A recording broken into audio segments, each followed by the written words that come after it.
Hello and welcome to Dialogue. I'm Yang Rui in Beijing.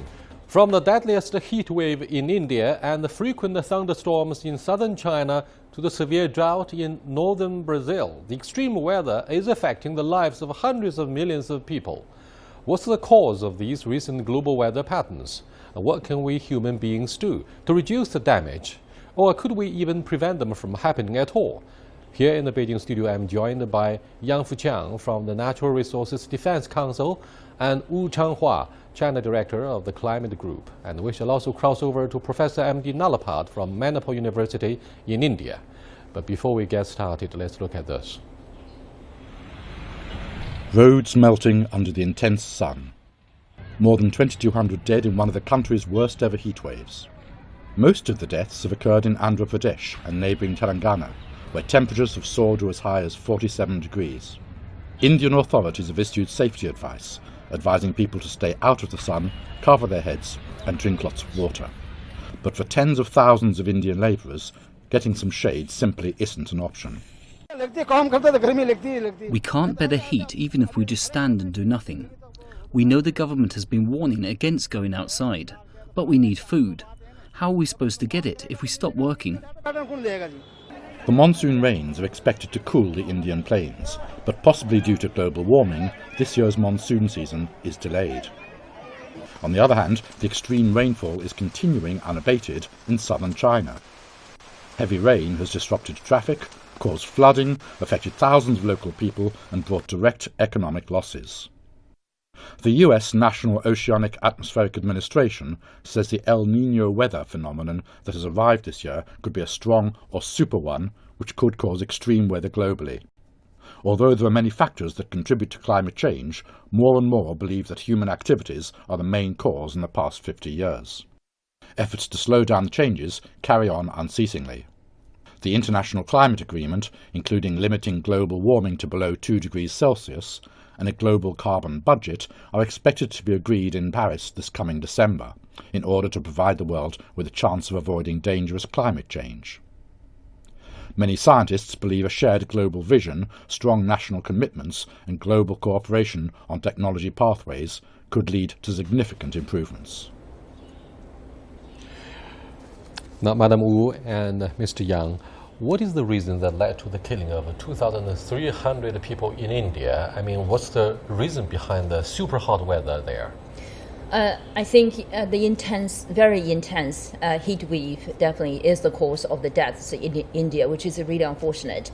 If you put that heat wave in the global context of global warming, so we all know very, very clearly, and which is unfortunate actually. The global warming has been intensifying, which causes extreme weathers like the heat wave experienced actually in India.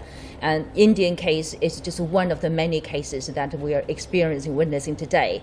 Basically saying, if you continue to emit more global warming, greenhouse gas emissions in the atmosphere, and the global warming intensity will continue, and which will basically causing more severe climate change extreme weathers like the one we're experiencing now. Mr. Yang, are we 100% sure that this is definitely effects of a global warming and El Nino even that produces impact upon the people and the death toll? Yeah, based on the IPCC fifth report, and the climate change is the term is very likely to be happened. And before they don't only use the likely, very likely, now is the high, very likely. So this is give policy makers and all the people understand the awareness of the climate change have a very strong impact on the extreme weather, on other natural, even have an impact on other human life. And because we lost the environment in the future, human being is very hard to survive. I'd like to know more about why and how people have been killed. 2,300 of them have been killed in India. We now cross over to M.D. Nalapat, who's standing by in New Delhi, for his comments on why, because this is alarming, absolutely a shock for observers around the world. Now, Professor Nalapat, I'm happy to be joined here by you. Now, tell me, do you think this tragedy would not have happened in Saudi Arabia, for example, where temperatures could be higher, much higher, simply because the Indians don't enjoy the decent working conditions, particularly air conditioners? Well, it's also a question of nutrition, and it's also a question of public health. Now, in India, there is a large middle class, but there are also about 150 million people who are living in dire poverty. They have very low nutrition standards, and as a consequence, they are vulnerable whether to infections or to a kind of a heat wave, and it takes very little to tip them over the balance and very sadly to take their lives. So this problem of nutrition in India and this problem of a low degree of resistance to this kind of a situation is what explains the high death rate. Professor Nalapat, 48 degrees is not that hot when compared with the Middle East, where summertime temperatures of 55 to 60 degrees are quite normal, quite common. The main difference, however, is that vast numbers of Indians have to work, I mean, most of them are construction workers, have to work without air conditioners. Do you think local media in your country has got extremely angry? Protests must have launched against the poor protection for the ordinary Indians. What do you think? What do you think of the response from the local government? Well, the local government response has not been very significant, but the reality is the local government can also do very little. One of the main problems India is facing is extensive deforestation. Now, for example, each time we use a piece of paper, we are also contributing to deforestation. So forests in India have been cut down at an alarming rate. Now this is creating a problem. The second problem India faces is it is dependent largely on coal for its energy.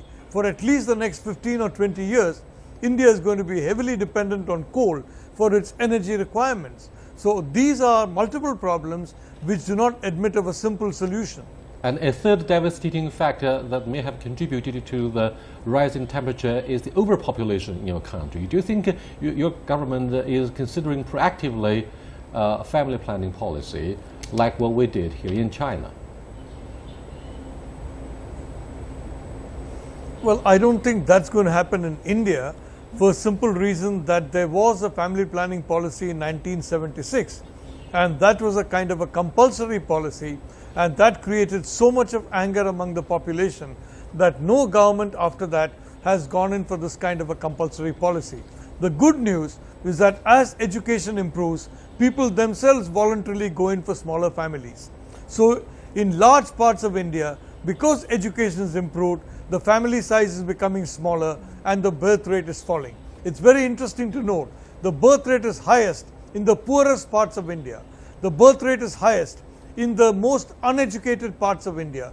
So only the spread of education and the consequent spread of enlightenment about the need for small families is going to get the solution. It cannot be government policy, because in India the people will not accept a government policy that restricts families. And I'm afraid another good news story that is getting headlines around the world is that India is very proud of its labor dividends, who rely on the labor-intensive manufacturing for the GDP growth rate, a path that China walked in the past 3 decades since the beginning of our opening up. But let's come back to examine what happened recently, the tragedy in Jianli, Hubei province, where a cruise ship capsized in a freak cyclone on the Yangtze River.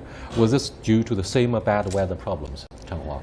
I think scientifically, I do not have the conclusion. I cannot link directly, see, this particular accident event, the cyclone, is directly linked to, this climate change. But I think this incident happens within the bigger context that climate change is happening, and the climate change is causing more extreme weathers, intensity and the frequency of extreme weathers that definitely increase the probability of accidents like that. But whether this accident, should be linked to climate change directly, I do not have the scientific proof for that. From drought in Brazil to the tornadoes in America, this recent El Nino on a large global scale has been closely associated with a great trend in global warming. Will radical weather occur much more frequently and fiercely in the future? And what will be the theme of the upcoming climate change conference in Paris? This is give very good evidence to show actually climate change is coming. We have to prepare and to do something else. And because based on this large scale in South Africa, North Africa, even in China or other area, you can see long term and the scale for the time and scale for the area. You can see actually this make extremely weather happen everywhere. Cold is much colder in the winter and much hotter in the summer. When in China we can see the south is dry, but in the north is in south is flood, and in the north is dry. So this is happen very frequently compared to the last decade. You can see actually this is actually changed. Can I just jump on here? See, you asked about the leading up to Paris, what should be discussed at the international process. For a long time, definitely we've been focusing on mitigation because we know the causes, the greenhouse gases emissions. So on one side, we need to make sure we reduce the emissions as quickly as possible. But in the meantime, the incident happened in India and around the world, extreme weathers and the consequences on people's lives basically tells us actually adaptation is becoming more and more urgently needed to be addressed. And so leading up to Paris, both mitigation and adaptation needs to be hand in hand actually on the table for politicians around the world to reach an agreement, trying to figure out particularly how to support the developing countries actually increase their resilience to climate change and the extreme weathers. Leadership and political will are of course very important for developing countries like India and China. Now, Professor Nalapat, we used to emphasize and we share the principle between India and China that we should adopt a common but differentiated approach in coping with the climate change issue at the UN Climate Change Conference.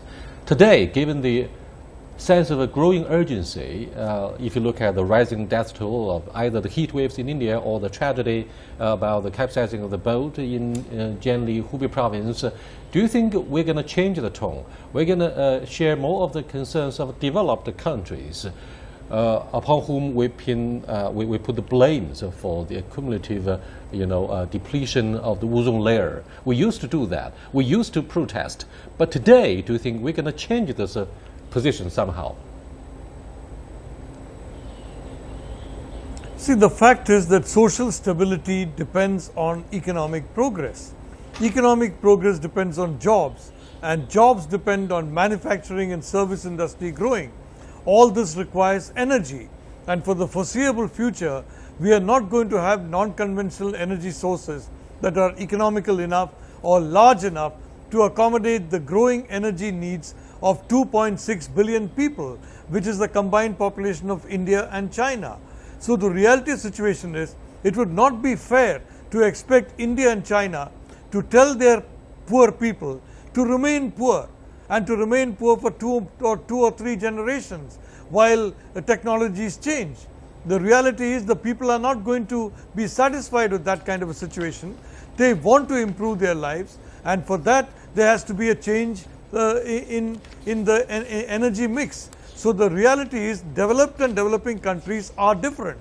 The situation in India and China is quite different situation in Europe and the United States, and Europe and the United States cannot expect a poor country like India and a semi-middle income country like China to make the same sacrifices that the rich countries can make.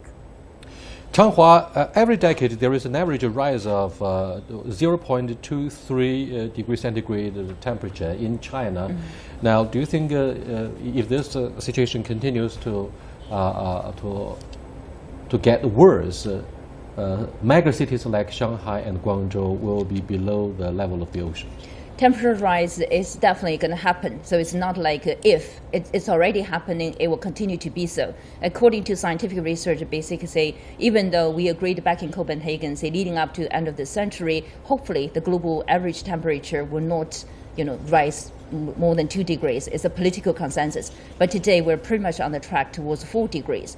What does that mean? If 4 degrees, that means the Earth will not have any Arctic glaciers or Antarctic glaciers. Everything actually will be melted. So even though 2 degrees for Pearl River Delta region and for the Yangtze River Delta region, the two most developed regions in this country, for each about 5,000 square kilometers area will be under the sea level. So either they're going to submerge, or we had to build up actually dikes to prevent the water coming into the land. So that's definitely for sure is happening, and it's coming in the coming decades. I wonder if politicians and decision makers in China are starting to learn from the Dutch, where they, in Holland, in the Netherlands, they build dikes to prevent the flooding. You're watching Dialogue with Wu Changhua, Yang Fuqiang, and Professor Nalapat. We are talking about the strong impact of climate change and the death toll, for example, in the heat waves of India. We'll be back in a short while. Stay with us. Welcome back. President Xi Jinping hosted a national conference on the national security of China. On the list of major concerns concerning the Chinese national security is the civilization of ecology.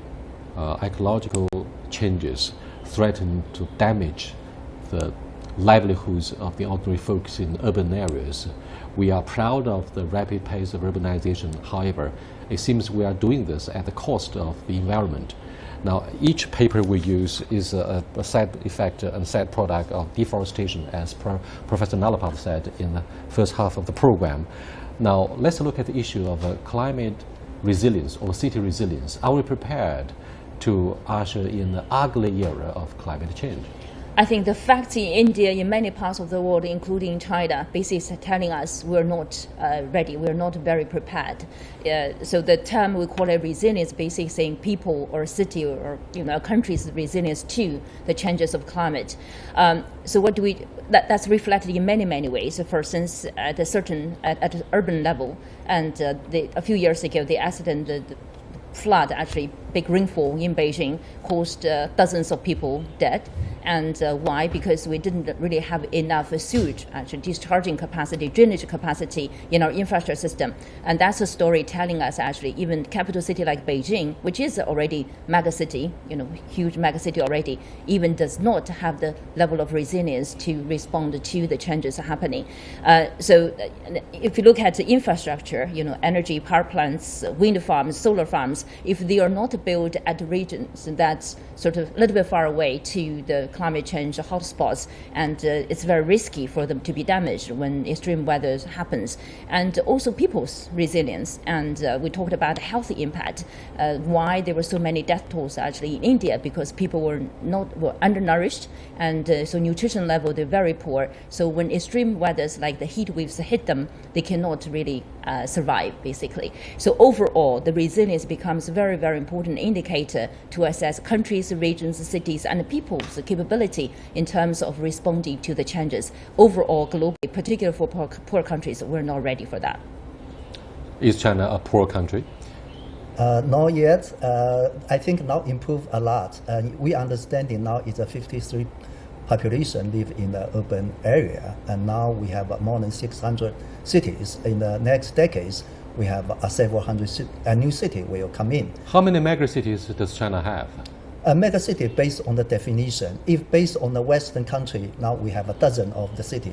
Actually, is megacity. But based on the Chinese standards, now we have called this Beijing, Tianjin, Chongqing, Shanghai. And are we going to have more of such megacities, regardless of, for example, the water shortage? Sure. And so now is for the city planner or city mayors, they have concern.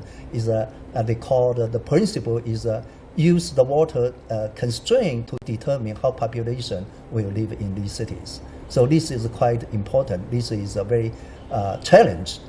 For instance, in Beijing, and you can understand we have a water from south, and actually is a local water cannot support 20 million people live in this area.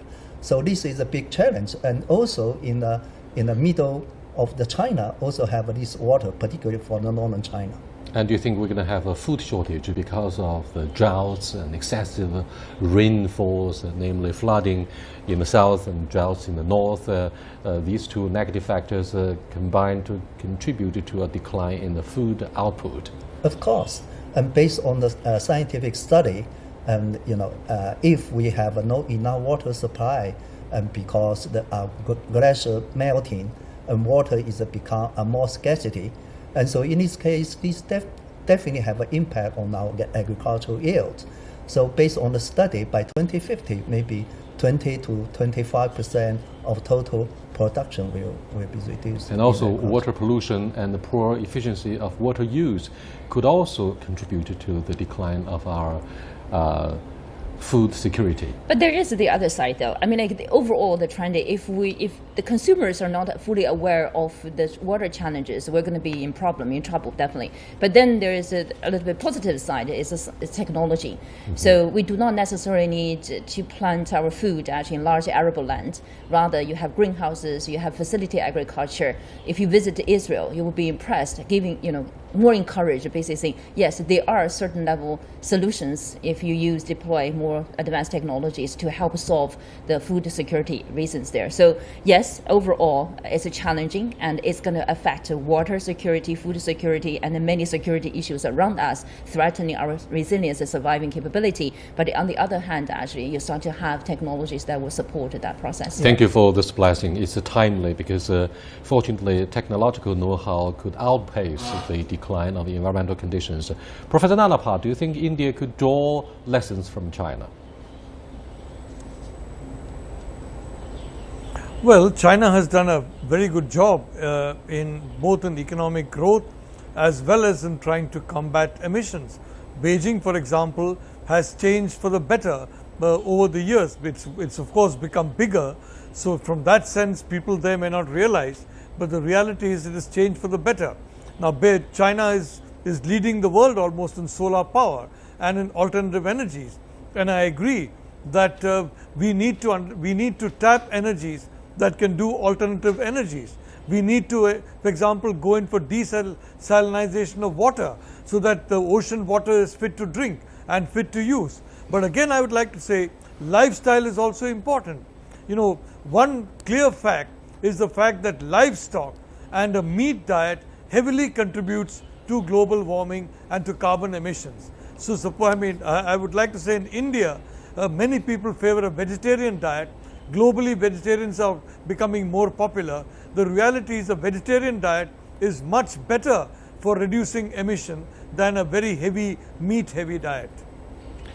Well, to be honest, Professor Nalapat, I'm not sure that India will take care of the bitter lessons that we in China witnessed. For example, you are a democracy. There are different voices in the parliament. Now, lawmakers on behalf of different constituencies would do whatever they can to facilitate the local economic development with no regard to the environmental conditions. And this will seriously hamper your efforts to give an environmentally friendly place to your children and children's children. Do you think what we do today is actually a crime?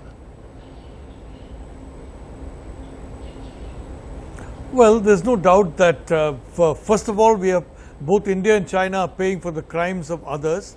But yes, both these big countries have to do a lot more. And certainly, in my view, people are going to understand the problem of global warming. In India, it's come home because of the monsoons. 70% of our rain comes from the monsoons. Our food crops are heavily dependent on the monsoon. And over the last few years, we have seen the monsoon become very erratic. And this is a very alarming situation. So everybody understands now that something terrible is happening to the climate, and everybody will need to cooperate to ensure that things get better. So I think the mood is slowly changing.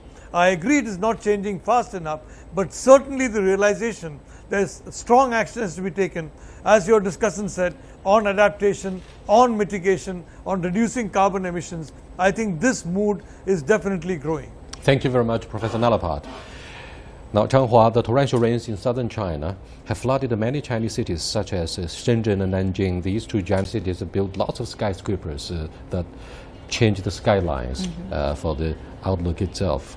But at the same time, like other Chinese cities, focus too much on external appearances but ignore the internal infrastructure like the sewage system.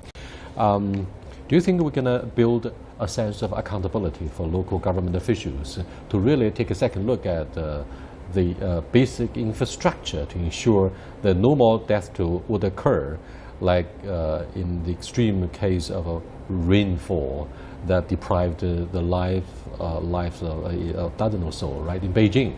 Yeah, I think definitely it's local government officials' responsibility. They need to be held accountable in terms of infrastructure. Today, if you ask me, say, whether the Chinese city mayors, provincial governors are ready, are there? No, they are not. Probably, hopefully, residents in India and in southern part of China started to be becoming weakening call, basically saying, look, the infrastructure in your city might not be resilient enough actually to the climate changes there. Can I just bring back to the bigger picture? I think if you look at on the reduction side in terms of emissions, addressing climate change issues, it's encouraging to see actually 70% of the emissions actually today are sort of covered by different countries' commitment in terms of their commitment leading up to Paris, reduce the reduction. But in the meantime, cases like in the southern part of China and India really started to give us a warning, basically saying, in most cases, most countries are not prepared, actually, are not resilient enough to climate change issues. So adaptation or how to improve the resilience at country level, local level, at people's livelihood level becomes very, very urgent at this moment to get more attention, which has not been very rightfully addressed. Mr. Yang, the international community adopted carbon emission controls as an important measure to contain the global warming, but it's more like a bargain leverage in international politics nowadays. How do you evaluate the effects of the carbon emissions deals? Carbon emission deal, particularly by end of this year, December, we have a Paris meeting and talking about, we will discuss or issue a new agreement to cope with the climate change. The question is all the parties, we have more than 190 parties and they have to agree. And now they submit INDC, is intended nationally determined contribution. Yeah. So that is the first step. And for the Chinese government, and they will submit this INDC is by end of June. So all the parties submit this INDC and they will discuss and find how can we improve something or increase the ambitions. And so I think for the negotiation is not only talking about that reduce the carbon emissions, but also adaptation, financial support, technology transfer, and loss and damage. All the issues have to bring together. And for some other developed countries, they like to say, let's only talk about the mitigation. That is talking about CO2 reduction, but we like to cover more issues. Thank you very much. In fact, the major emerging markets such as India, China, Brazil are seriously divided over obligations in containing global warming. Perhaps that will be the case at the upcoming Paris Conference on Climate Change. I'll see you next time. Goodbye.